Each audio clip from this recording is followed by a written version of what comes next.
ሰበር ዜና ሰላም ታናንና በዘለኹም ወይ በጻሕኹም ክቡራንን እዚ ድምጸ ብዙሃን ሮራ ሚድያ እዩ እንሆ ዓበይቲ ዜናታት ዝቕለስ መንግስቲ ፌደራል ኣብ ክልላት ጣልቃ ዝኣተወሉ ስርዓት ዝድንግግ ኣዋጅ ኣጽዲቁም ባይቶ ወከልቲ ህዝቢ ሎሚ 23 መጋቢት 2017 ዓመተ ምህረት ኣብ ዘካየደው መበል 22 ስሩዕ ኣኼባ ዕድመ ስልጣን ግዚያዊ ምምሕዳር ትግራይ ንተወሳኺ ሓደ ዓመት ንምንዋሕ ዝቐረበ መምሕያሽ ኣጽዲቁም እቲ ኣዋጅ ግዚያዊ ምምሕዳር ንኽልተ ግዜ ክሳብ ሓደ ዓመት ክናዋሕ ዝፈቅድ ኮይኑ ኣብ ቀረባ እዋን ዕድመኡ ዝሓለፈ ግዚያዊ ምምሕዳር ትግራይ ንተወሳኺ ሓደ ዓመት ክናዋሕ ፈቒዱ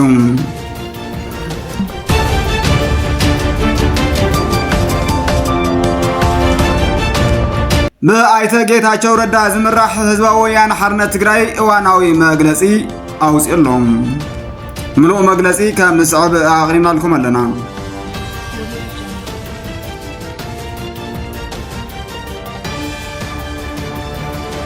በፕሬዝዳንት ጌታቸው ረዳ ዝምራሕ ማእኸላይ ኮሚቴ ውሓት ዝተወሃበ መግለጺ በፕሬዝዳንት ጌታቸው ረዳ ዝምራሕ ማእከላይ ኮሚቴ ውሓት ካብ መጋቢት 19 2017 ዓመተ ምህረት ክሳብ መጋቢት 20 2017 ዓመተ ምህረት ኣብ ዘካየደው ህዝቢ ኣኼባ ዋናው ኩነታት ትግራይ ብዕምቆት ድሕሪ ምግምጋም ግዚያዊ ምምሕዳር ትግራይ ንምትዕራይ ዘለዎ መማረጺ ሓሳብ ኣቕሪቡሎም ማእከላይ ኮሚቴ ውሓት ኣብ ገምጋሙ ብናይ ዱርን ሽፍታን ሕጊ ዝምርሑ ፍንጫል ጉጅለ ውሓትን ናይ ጥቕምን ስልጣንን መሻርክትን ዝኾኑ ንባዕሎም ልዕሊ ኮሪሎም ዝሰየሙ ላዕለዎት ወታደራዊ መኮንናት ትግራይን ዝፈጠርዎ ጽምዶ ኣብ ልዕሊ ህዝብን ግዚያዊ ምምሕዳርን ትግራይ ወታደራዊ መጥቃዕቲ ከም ዝፈጸሙ ደምዲሙሎም ብብሔራዊ ቦርድ መረፃ ኢትዮጵያ ዝኾነ ዓይነት ፖለቲካዊ ምንቅስቓስ ከይገብር ዝተኸልከለ ፍንጫል ህወሓት ነዝነበረ ምምሕዳራት ብጉልበት በመፍራስ ብቐጥታ ባዕሉ ዝመርሐን ኣብ ብርኪ ጣብያ ወረዳ ከተማታትን ዞባታትን ዘጣየሸን ምምሕዳራት ሕጋዊ ከም ዘይኮናን በዘን ምምሕዳራት ዝውሰኑ ውሳነታት ሕጋዊ ከም ዘይኮነን ማእኸላይ ኮሚቴ ውሓት መርገጺ ወሲዱሎም ንዝፍንጫል ጉጅለ ናብ ስልጣን ንምምፃእ ዝተገብረ ወታደራዊ ወፍሪ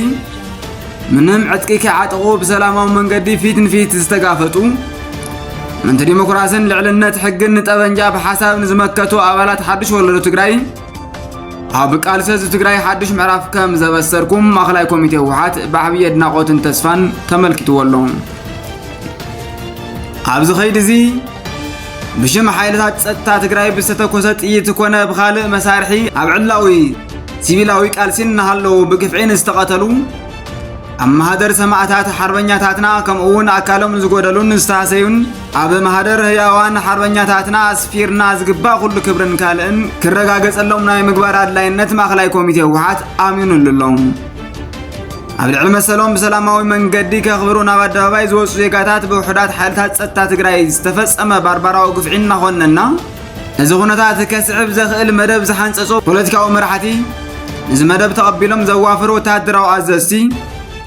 ንዝበርበራዊ ጭፍጫፍ ብቐጥታ ዝመርሑን ዘፈጸሙን ኩሎም ተሓተቲ ከም ዝኾኑ ማእኸላይ ኮሚቴ ውሓት ብኣጽንዖት ርእይዎ ኣሎ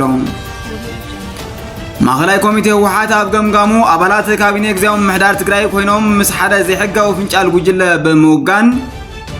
ናይ ህዝብን መንግስትን ሃፍቲ ካብ ዝተሓሰበሉ ህዝባውን መንግስታውን ዕላማ ወፃእ ኣብ ካልእ ስራሕ የውዕልዎን የዋፍርዎን ከም ዘለው ገምጊሙ በሰንከዚ ኣብ ትግራይ ሕፅረት ነዳዲ ኣጋጢሙ ህዝብና ኣብ ዕፅዋን ክባን ናብ ዝነበረ ዝመስል ፀገም ወዲቑ እዩ መሬት ትግራይ እናሸርሸረ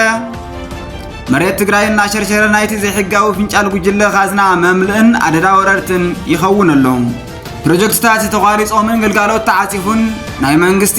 ቤት መዘጋጃን ኣብያተ ጽሕፈታትን ንናይዚ ፍንጫል ዘይሕጋዊ ጉጅለ መደባት መፈጸሚ ክውዕል ይግበርን ክግበር ይሕሰብን ኣሎ ኣብ ዝሓለፉ ክልተ ዓማውቲ ኣብ ትግራይ ዝተጀመረ ውዕውዕ ሲቪላዊ ዲሞክራሲያዊ ምንቅስቓስ ጠቕሊልካ ንምጥፋእ ብናይ ፀጥታን ናይ ሰራዊት ደህንነትን ኣብ ልዕሊ ነጠፍቲ ማሕበራዊ ሚድያ መራሕቲ ሲቪክ ማሕበራት ደገፍቲ ግዚያዊ ምምሕዳር ዝብልዎም ኣብ ህዝባዊ ሚጣትን እዚ ዘይሕጋዊ ጉጅለን ፖለቲካዊ ወታደራውን መራሕቲ ዝነቐፉ ዜጋታትን ትካላትን ጽዑቕ ክትትልን ጸቕጢ ምፍርራሕን ዓፈናን ይበጽሖም ስለ ዘሎ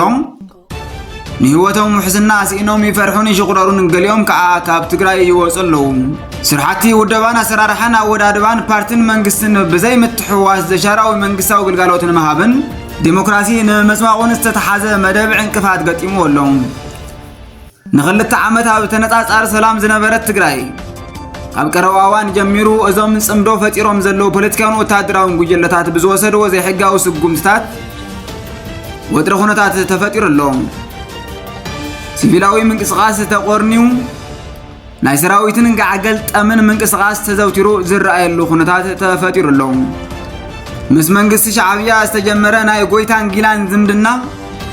ምስ ፋኖ ዘሎ ሸበድበድ ምስ መንግስቲ ፌደራል ዝፍጠር ዘሎ ምትፍናን ንትግራይ ሒዙላ ዝመጽእ ጣጣ ይትረፍ ብጎባጥን ግድዓ ብድሉልን ግድዓውን ክትሽከሞ ይትኽእልን። ናይ ህዝቢ ትግራይ ተቃውሞታትን ምንቅስቓሳትን ምቁጻር ከተማታት ትግራይ ብሓይሊ ጸጥታ ተኸቢበን ይነብራ ኣለዋ። ኬላታት ተተኺሎም ካብን ናብን ትግራይ ዝግበር ሲቪላዊ ምንቅስቓስ ብሓይልታት ጸጥታ ጥቡቕ ክትትልን ፈተሻን እናተገብረሉ ይርከብ። ህዝብና ግን በዚ ኩሉ ግፍዕታት ኣይተንበርከኸን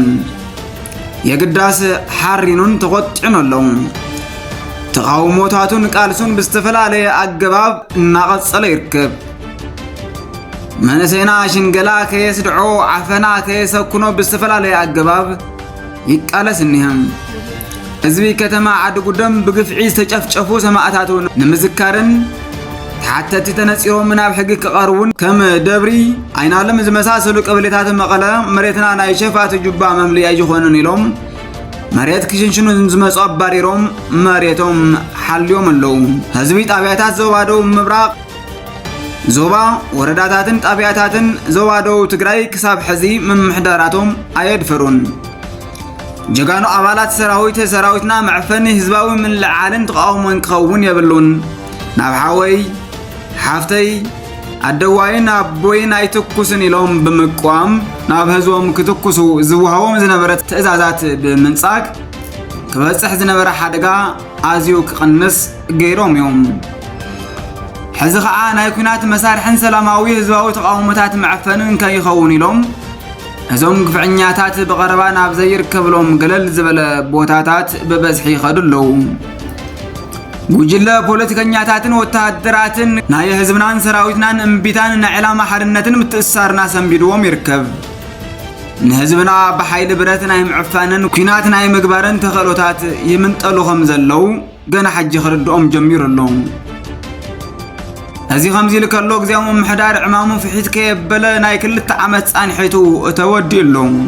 ግዚያዊ ምምሕዳር ተዓራሪው ዘይወድኦ ዕማማት ክፍጽም ክኽእል ዳግመ ውደባ ክግበረሉ ይግባእ። እዚ ንክኸውን ንቐደም እቲ ንግዚያዊ ምምሕዳር ብሓይሊ እናፍረሰ ዝርከብ ዘሎ ጉጅለ ዘይሕጋዊ ተግባሩ ብዘይወዓል ሕደር ደው ኣቢሉ ንባዕሉ ንዘተ ድልዊ ክገብር ንጽውዕ። ብምቕጻል ማእኸላይ ኮሚቴ ዋሓት ዳግመ ውዳበን ምትዕራይን ግዚያዊ ምምሕዳር ትግራይ በዘመልከት ዘለዎ ሓሳብ ከም ዝስዕብ ኣቕሪቡሎም። ግዚያዊ ምምሕዳር ትግራይ ከመይ ተዓራራብ ዝብል ዘለና ሓሳብ ንምቕራብ መበገሲና ኪዳን ፕሪቶሪያ እዩ። ብመሰረት እዚ ናይ ሓደ ፓርቲ ልዕልነት ዘይብሉ ንኩሎም ኣረኣያታት ዝውክል ፓርቲታት ትግራይ ብማዕረ ዘሳትፍ ሓቆፋይ ግዚያዊ ምምሕዳር ብመሰረት ኪዳን ፕሪቶሪያ ደጊምካ ክውደብ ብተመሳሳሊ ኣገባብ ምምሕዳራት ዞባታት ክትዓራረዩን ኣብ ከተማታት ወረዳታትን ጣብያታትን ቀበሌታት ብህዝቢ ዝምረጹን ቁፅፅር ዝግበረሎምን ነፃነቶም ምስተሓለው ኣካል ግዚያዊ ምምሕዳር ዝኾኑ ምምሕዳራት ብህፁፅ ክጣየሹን ሓሳባትና ወዲብና ኣቕሪብና ኣለና። እዞም መፍትሒ ሓሳባት ዝሳኽዑ ምስ ኩሎም ፖለቲካዊ ሓይልታት ትግራይን ፈረምቲ ኪዳን ፕሪቶሪያን ብሓባር ብዝግበር ፖለቲካዊ ዘተን ብዝበጽሕ ስምምዕን ይኸውን።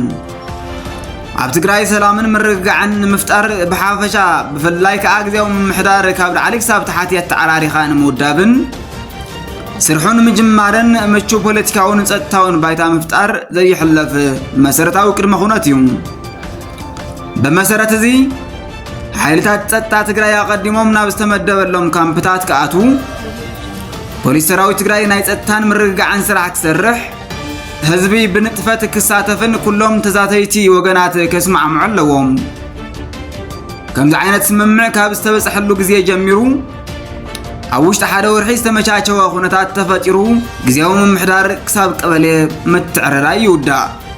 ዝኸበርካ ህዝቢ ትግራይ ዝኸበርኩም ኣመራርሓን ኣባላትን ፖለቲካዊ ፓርቲታት ትግራይ ናይ ሲቪላዊ ማሕበራት መራሕቲ ኣባላት ሓይልታት ጸጥታ ትግራይ ማሕበረሰብ ዲያስፖራ ትግራይ ነጠፍቲ ማሕበራዊ ሚድያ ናይ ኣውራ ሚድያ መራሕትን ጋዜጠኛታትን ትግራይ ካብ ክተኣትዎ ተደጊሱላ ዘሎ ዝኸፍአ ደልሃመት ክነድሕና እንተኾይንና ዘለትና ግዜ ሕዝን ጥራሕ እያ ኩሉ ኣፈላላያትና ወንዚፍና ቂማትን ቅርሕንትን ሓኺኽና ኣነነትን ብሓታይነትን ረሓርሕና ትግራይ ኣብ ምድሓን ንረባረብ ውድብ ህዝባዊ ወያነ ሓርነት ትግራይ ዝመስሎን ዝኣመነሉን ሓሳብ ንምይይጥ ዘርጊሕ ኣሎ ካብዚ ብዝበለጸ ንትግራይ ዘድሕን ሓሳብ እንትመጽእ ክሰምዕን ክቕበልን እድሉ እዩ ኣነነት ትዕቢትን ብሓታይነትን ኣብዚ ዘለናሉ ደረጃ ኣብፅሑና ኣሎ ንሕና ከም ውድብ ናይዞም ሕማማት እዚኣቶም ተጠቃዓቲ ኮይንና ዝጸናሕና እኳ እንተነበርና ሕዚ ግና ጉሒፍና ክንደብዮም ጀሚርናስ ርሑቕ ተጓዓዝና ኣለና ዝኸበርኩም ኣመራርሓን ኣባላትን ህዝባዊ ወያነ ሓርነት ትግራይ ውድብ ሓሚማ እያ ክዕርያ እየን እናበለ ብሽም ውድብና እናላገጸ ዝጸንሐ ምንጫል ጉጅለ ህወሓት ውድብና ኣብ ቅድሚ ዓለም ክትዋረድ ገይሩሎም ብሰንኪ ዕንደራ ዝጉጅለ ህዝብናን ውድብናን ሕቖን ከብድን ኮይኖም ኣለዉ ንውድብና ንመንግስትናን ሰራዊትናን ሓንሽሽዎም እዩ ሕዚ ኸዓ ነቲ እንኮ ህዝቢ ትግራይ ለኪሙ ክጠፍእ ኣብ ናይ መወዳእታ ደቂቕ ይርከብ ኣይፋልካን ደው በል ንበሎም ይኣክል ካብ መንገዲ ጥፍኣት ተኣልዩ ናብ ዘተ ክምለስ ተጽዕኖታት ስንዕርፍ ዝኸበርኩም ኪዳን ፕሪቶሪያ ዝኸተምኩምን ክኽተም ዝደገፍኩምን ወገናት ኪዳን ፕሪቶሪያ ገርጨውጨው እንዳበለ መጺኡ ሕዚ ብቐጠንትን ዝመናመናን ገመዳት ተንጠልጢሉ ኣሎ ኩነታት ኣብዚ ክበጽሕ ነናይ ባዕልና በጽሒት ኣለና ፈረምቲ ኪዳን ፕሪቶሪያ ሳነን ባዕልና ምትእምማንን መንሳዕረ ህልኽን ኣብዚ በጽሕና ኣለና ብዛዕባ ህዝብን ሃገርን ደው ኢልና እንሓስበሉን ኣካይዳና እንእርመሉን ግዜ ሕዝን ጥራሕ ስለ ዝኾነ ንጠቐመሉ ኪዳን ፕሪቶሪያ ክኽተም ሰናይ ደልየትን ሃናጺ ስጉምትን ዝወሰድካ ማሕበረሰብ ዓለም ኪዳን ፕሪቶሪያ ኣብ ምድሓን ሕዚ እውን ተራኻት ተጻወት ኣብ መወዳእታ ብዝተተኮሰ ጥይት ኮነ ብኻልእ መሳርሒ ብዝተተኮሰ ጥይት ኮነ ብኻልእ መሳርሒ ኣብ ዕላዊ ሲቪላዊ ቃልሲ እናሃለዉ ብግፍዒን ዝተቐተሉ ኣብ ማህደር ሰማዕታት ሓርበኛታትና ከምኡውን ኣካሎም ንዝጎደሉን ዝተሃሰዩን ኣብ ማህደር ህያዋን ሓርበኛታትና ኣስፊርና ዝግባእ ኩሉ ክብርን ካለን ክረጋገጸሎም ክንገብር ኢና ዘለዓለማዊ ዝኽሪ ንሰማዕታትና ማእኸላይ ኮሚቴ ህዝባዊ ወያነ ሓርነት ትግራይ መጋቢት 23 2017 ዓ.ም መቐለ